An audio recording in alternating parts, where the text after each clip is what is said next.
if Lions personnel were the Fellowship of the Ring. This is the video that you walked in today not knowing how desperately you needed, but you're going to get it anyway. And at the end, you're going to say, wow, where was I without this? That's right, we're looking at Lions personnel and who they would be if they were part of the Fellowship of the Ring. There's no better way to kick it all off than with your wizard. That's right, Gandalf. And if Gandalf was a Lions personnel, it would be Brad Holmes. Wisdom, intellect, poise, able to walk with both kings and the common man. Brad Holmes exemplifies all that Gandalf is to a core. Not to mention Holmes's wizard-like capabilities during draft season in April. You go through a lot in the process, the pre-draft process, and acquiring those guys. And it's certain guys that stand out in the process. Just as Gandalf was sent on a mission from the West Coast to Middle-earth, so Brad Holmes left the West Coast to come to the Midwest on a mission. Quite the similarity. Brad Holmes is without a shadow of a doubt Gandalf. Next up we got Boromir. Boromir is a tough one for me because he is truly one of my favorite characters due to his complexities. In the films, you could see Boromir really struggling with the weight and the burden that his father Denethor is putting upon him. It is rumored the weapon of the enemy has been found. Basically sending him out to the council in Rivendell to go and acquire the One Ring. However, Boromir chooses to stay with the ring and join the Fellowship rather than bringing it to Gondor. Does he persist to bring it? Yes, of course. If you would but lend me the ring. No. No! However, in the end, he continues to be loyal. He's strong and he sacrifices himself in order to protect the hobbits. Choosing death, giving up his body so that others may live.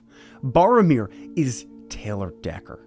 Decker came to Detroit in 2016. He's seen 3 regimes. He's battled tooth and nail in the trenches, protecting his QB at all costs. And by all rights, he could walk away at any point and say, I don't want to be here. But instead, the man has given his body to elevate this team and take us somewhere greater. He is deserving of a playoff experience. He is deserving of contending for the Super Bowl. Decker realized that there was a new king.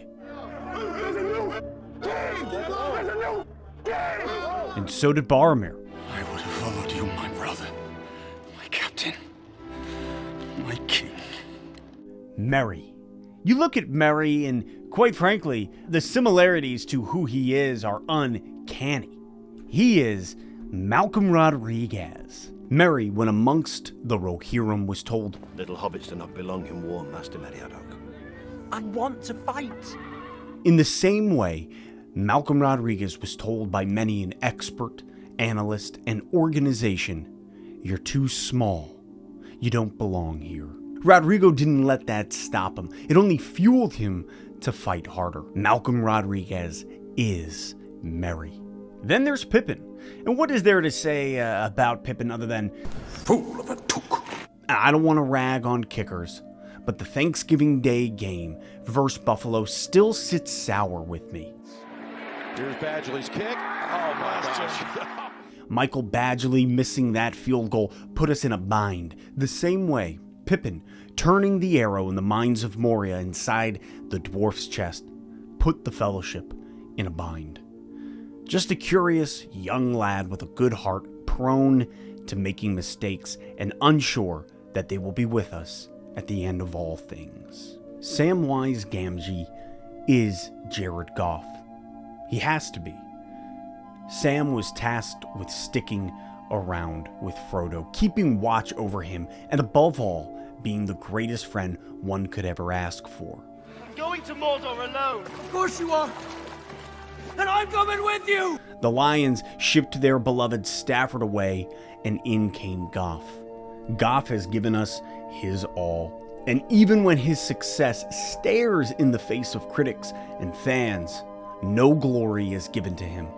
And even with Goff's successes here in Detroit, still Lions fans' brains are poisoned just like Frodo's from Gollum. Get away! The day that Goff came to Detroit was a lot like Sam when he was in Osgiliath. By rights, we shouldn't even be here.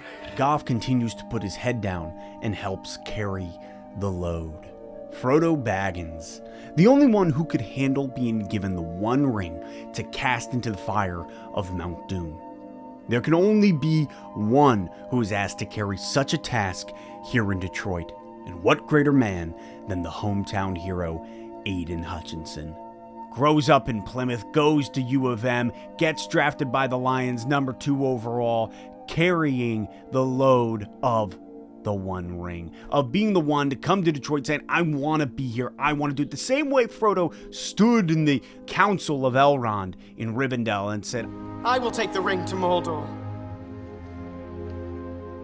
that's the same way Hutch comes into this, saying, I want to be here, but knowing it's not all up to him. He needs the fellowship. He needs everybody behind him, having his back to lead them forward. But he's willing to do it. Wanted to come to Detroit, growing up here saying, this is where I want to be. I want to be a part of the regime, a part of the crew that brings the Lions to the mountaintop. I mean, Frodo's Hutch, dude. Gimli, fiery, full of zeal, strong, freakishly athletic, and donning an armor class of 19. In the same way, we see Penny Sewell. Think of the moment that Gimli discovers his cousin's death in the mines of Moria. Let them come. There is one dwarf yet in Moria who still draws breath. The passion swells as he stands on the coffin, begging the goblins to come forth so that he can decimate them. You go back to year 1 of Penny Sewell as a Lion, his rookie year, and we're playing the Rams, and Aaron Donald got all up in his face, and he grabbed his face mask. Penny Sewell didn't back down. He grabs his face mask. He brings him in, and he's like, I don't give a flying horse's bollocks who you are. I'm Penny Sewell. Speak quickly.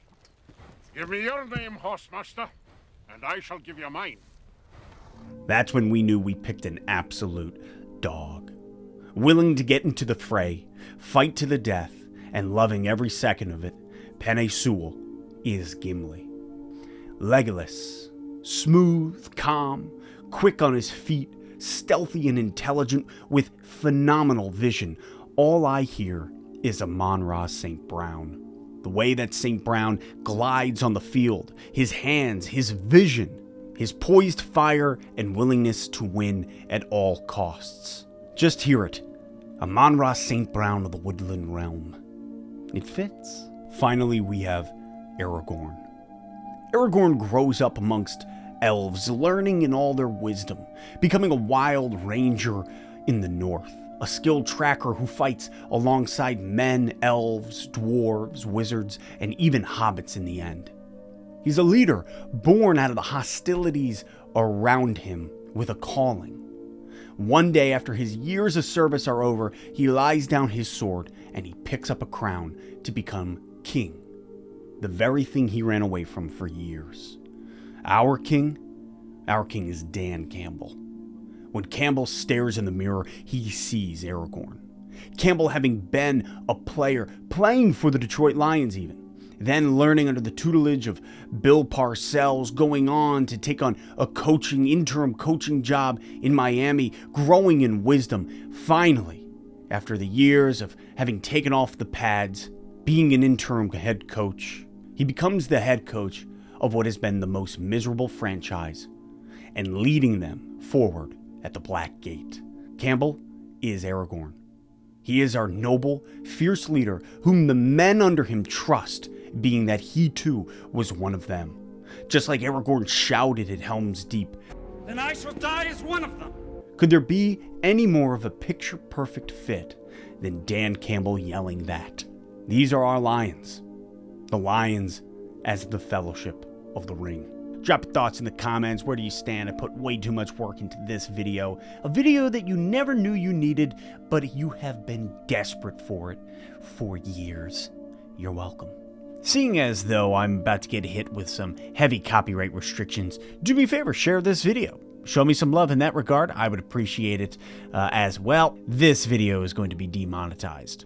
That's a bummer, seeing as how much time I have spent on this video. But it was a blast. This has been me telling you something strange. Potatoes.